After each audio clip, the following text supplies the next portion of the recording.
नमस्कार दोस्तों, एक बार फिर से स्वागत है जोहार सभी को। तो आज हम लोग इस वीडियो में सीडीपी के कुछ महत्वपूर्ण सवाल को देखेंगे जो संबंधित होंगे एनएपी 2020 आरटीई एक्ट जो है, साथ में आपका एनसीएफ और जेडपीडी जैसे टॉपिक से संबंधित होंगे। और यह क्वेश्चन आपका जो आगामी एग्जाम होगा जेड टेट 2026 में भी इसके लिए बहुत ही ज़्यादा इंपॉर्टेंट हो सकता है। इससे आपको पता चलेगा कि एनसीएफ, आरटीई और एनईपी से किस तरह के सवाल पूछे जा सकते हैं। तो चलिए वीडियो को शुरू करते हैं। तो पहला सवाल है, देखिए आपके सामने, the nature and quality of interpersonal relationship greatly influence the dash and dash of an institution. तो पारस्परिक संबंधों की प्रकृति और गुणवत्ता संस्था के डैश और डैश को बहुत प्रभावित करती है। तो देखिए इसका सही जवाब हो जाएगा इन्वायरमेंट एंड इथस। ओके, वातावरण और लोकाचार। इसका सही जवाब हो जाएगा आपका option number C. Option number सी।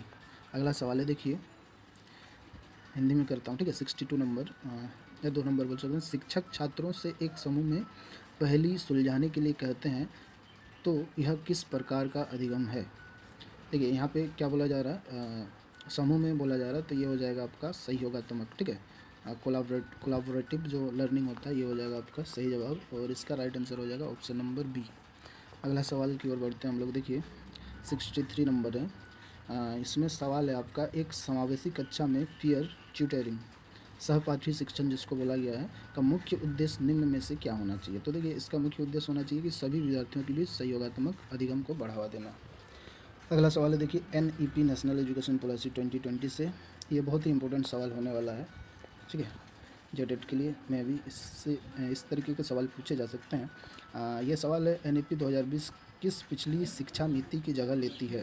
तो इसका सही जवाब हो जाएगा आपका ऑप्शन नंबर बी, राष्ट्रीय शिक्षा नीति 1986, ठीक है।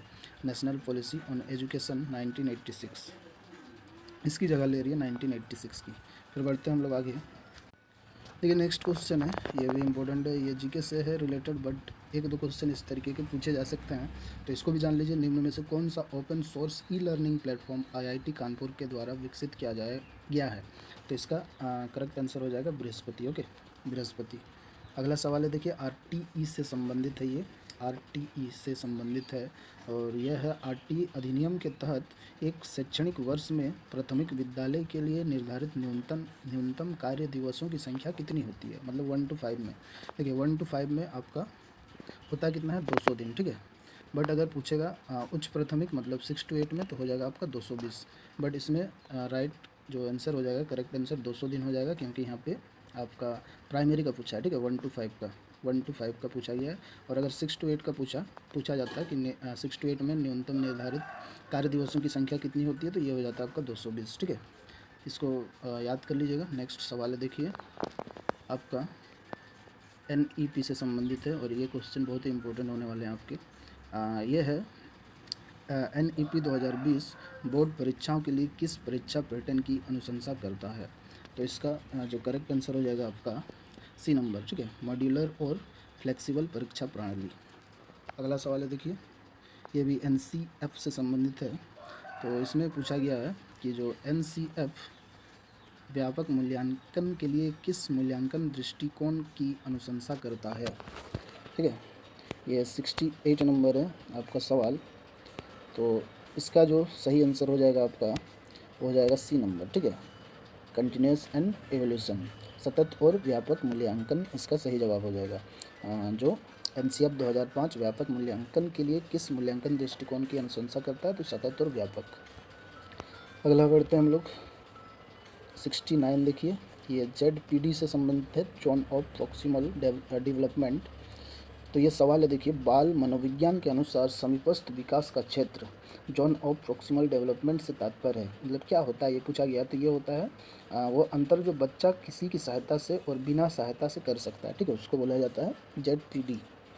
तो इसका जो करेक्ट आंसर है ये हो जाएगा आपका बी नंबर। आगे देखिए 70 नंबर है, संवेदी समस्याओं वाले बच्चों के लिए सेंसरी डाइट का मुख्य उद्देश्य क्या है। तो इसका जो करेक्ट आंसर हो जाएगा आपका बी नंबर हो जाएगा, बच्चों को सही समय पर शांत और सतर्क रहने में मदद करना। अगला देखिए 71 नंबर क्वेश्चन है, और ये सवाल जो आपका बीएड के एग्ज़ाम में पूछा गया था, ठीक है। और इसी तरीके के क्वेश्चन पूछे जाएंगे। जो संबंधित होंगे आपका एनसीएफ से, ठीक है, एनईपी से। अगला सवाल देखिए, माध्यमिक स्तर पर सीखने को बढ़ावा देते हुए अनुशासन बनाए रखने के लिए कक्षा प्रबंधन की कौन सी रणनीति सबसे अधिक प्रभावी है? तो इसका जो करेक्ट आंसर हो जाएगा आपका सी नंबर, ठीक है, लोकतांत्रिक और सहयोगात्मक नियम निर्धारण।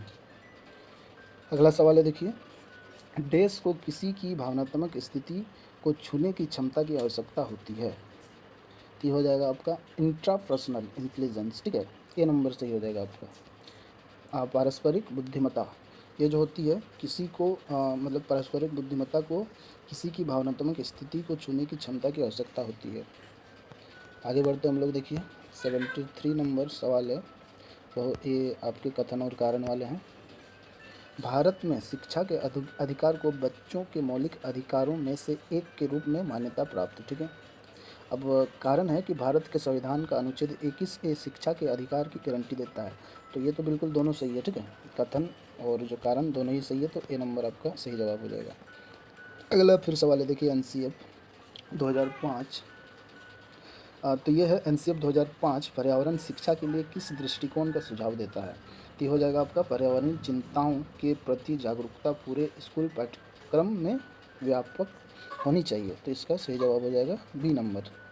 अगला सवाल है देखिए, बहुत ही इंपॉर्टेंट क्वेश्चन मुझे तो लग रहा है यार, ये जैसे सवाल पूछे गए हैं, हालांकि ये बीएड एमएड का एग्ज़ाम था, बट हर क्वेश्चन इंपॉर्टेंट लग रहा है। देखिए सवाल है, एक शिक्षक छात्रों के समूह, ये सवाल है आपका, एक शिक्षक छात्रों से समूह चर्चा के माध्यम से स्व अध्ययन द्वारा एक नया विषय सीखने के लिए कहते हैं, ठीक है।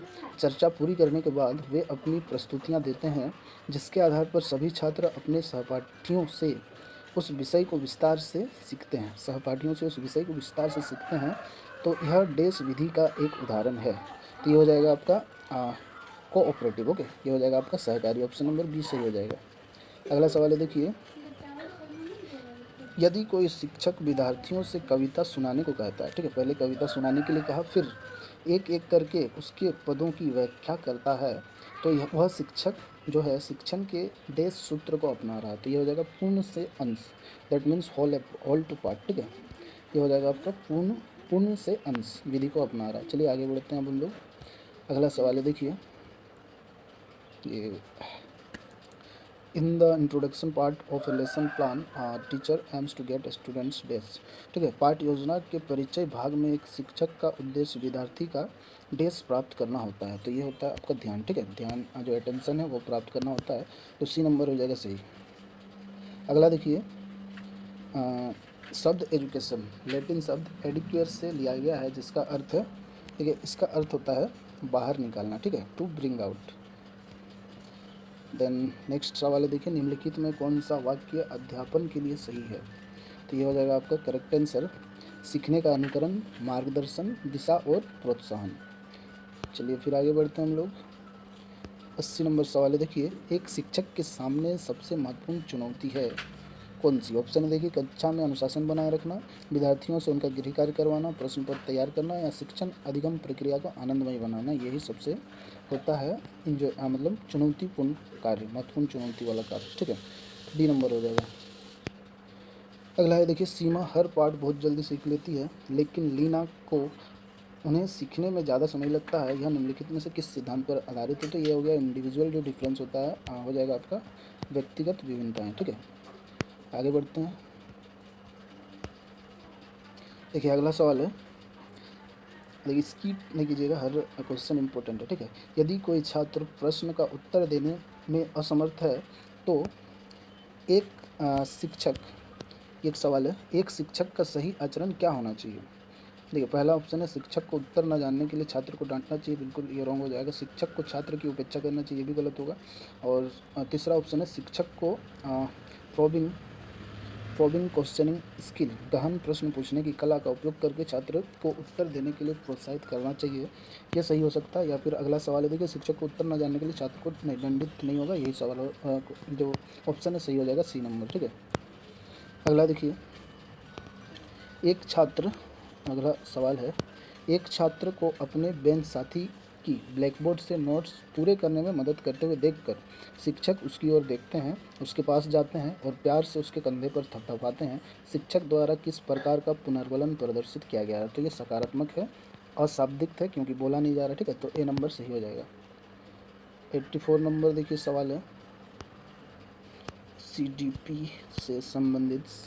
बाल मनोविज्ञान के अनुसार निम्न में से कौन सा सकारात्मक पुनर्वलन का एक उदाहरण है? सकारात्मक, ठीक है, पॉजिटिव पूछा है। तो ये हो जाएगा आपका गृह कार्य पूरा करने के लिए बच्चों की प्रशंसा करना। अगला देखिए 85 नंबर सवाल है, कुछ छात्रों के लिए सीखने का सबसे अच्छा तरीका बोले गए संदेश जैसे शिक्षकों की बातचीत लगते हैं। निम्नलिखित में से कौन सा शिक्षार्थी इस कथन के लिए उपयुक्त है? जो सुन सकता है, ठीक है, ऑडिटरी जो होगा श्रवण आधारित। तो इसका सही जवाब हो जाएगा आपका ऑप्शन नंबर ए। चलिए आगे देखिए, नेक्स्ट सवाल है, यहाँ एक क्वेश्चन है, शिक्षक डैश का उपयोग करता है जो सीखने वाले को यह दिखाने का अवसर देता है कि उन्होंने क्या सीखा है और वे उस ज्ञान के साथ क्या कर सकते हैं। तो देखिए क्या चीज़ है जो मतलब जिसका उपयोग शिक्षक करता है जिससे उनको सिखाने वाले को यह दिखाने का अवसर देता है या मिलता है कि उन्होंने क्या सीखा है और वे उस ज्ञान के साथ क्या कर सकते हैं, ठीक है। तो ये हो जाएगा आपका मूल्यांकन, असेसमेंट, ठीक है। अगला देखिए 87 नंबर सवाल है, वह मूल्यांकन जो शिक्षण के दौरान सीखने की प्रगति पर नज़र रखता है वो कहलाता है। देखिए ऑप्शन इस तरह आपके सामने, योगात्मक, प्लेसमेंट, रचनात्मक, नैदानिक। नैदानिक तो होगा नहीं, तो ये आपका हो जाएगा फॉर्मेटिव, ठीक है, रचनात्मक हो जाएगा सही जवाब। अगला सवाल है देखिए, यदि कोई शिक्षक छात्रों को वांछित व्यवहार दोहराने के लिए प्रोत्साहित करना चाहता है तो वह डैश का प्रयोग कर रहा है, वांछित व्यवहार, ठीक है। तो ये कर रहा क्या, पुनर्वलन कौशल का। अगला सवाल है, यदि कोई शिक्षक विद्यार्थी के सही उत्तर की सराहना करता है और उसे आगे और स्पष्ट करता है तो यह डैश है, डैश है, अप्रिशिएट कर रहा हूँ, तो यह हो जाएगा सकारात्मक शाब्दिक पुनर्वलन, ठीक है। चलिए आगे बढ़ते हैं, 10 क्वेश्चन लेफ्ट है देखिए, और हर क्वेश्चन इंपॉर्टेंट लग रहा है मुझे। तो आप भी तैयारी करें तो बहुत ही इंपॉर्टेंट सवाल है वैसे, उसके साथ आंसर भी बताया जा रहा है। देखिए प्रारंभिक चरण की कक्षाओं में एक प्रभावी सीखने का माहौल बनाने के लिए कौन सा कारक सबसे अधिक महत्वपूर्ण है? तो ये हो जाएगा आपका प्रारंभिक वाले में हो जाएगा भावनात्मक सुरक्षा और सकारात्मक संबंध, प्रारंभिक में। अगला सवाल है देखिए, अगला सवाल है, सहकारी अधिगम सिद्धांत के अनुसार माध्यमिक कक्षाओं में कौन सी समूह संरचना अधिगम परिणामों को अधिकतम करती है? तो ये हो जाएगा आपका 1 मिनट रुकिए, कक्षाओं में कौन सी समूह संरचना अधिगम, ओके ये बी नंबर करेक्ट हो जाएगा, ठीक है। सकारात्मक, अन्योन्याश्रय और व्यक्तिगत जवाबदेही के साथ विषम समूहीकरण। चलिए आगे बढ़ते हैं, हम लोग। अगला सवाल है देखिए, सांस्कृतिक रूप से साधारणीय शिक्षा शास्त्र के अनुसार माध्यमिक कक्षाओं में शिक्षकों को विविध सांस्कृतिक पृष्ठभूमियों के प्रति कैसा दृष्टिकोण अपनाना चाहिए? तो इसका जो करेक्ट आंसर हो जाएगा आपका बी नंबर, लोकतांत्रिक शैक्षिक कार्यक्रम के एक भाग के रूप में भाषाई और सांस्कृतिक बहुलवाद को बनाए रखें और बढ़ावा दें। अगला देखिए सवाल है, माध्यमिक विज्ञान कक्षाओं में सहपाठी अधिगम को सबसे प्रभावी ढंग से कौन सी संयोगात्मक अधिगम संरचना सहायता प्रदान करती है? तो ये हो जाएगा आपका वैज्ञानिक, माध्यमिक पूछा है तो वैज्ञानिक तर्क वितर्क और साक्ष्य मूल्यांकन के साथ सोचो जोड़ी बनाओ साझा करो, ये हो जाएगा करेक्ट।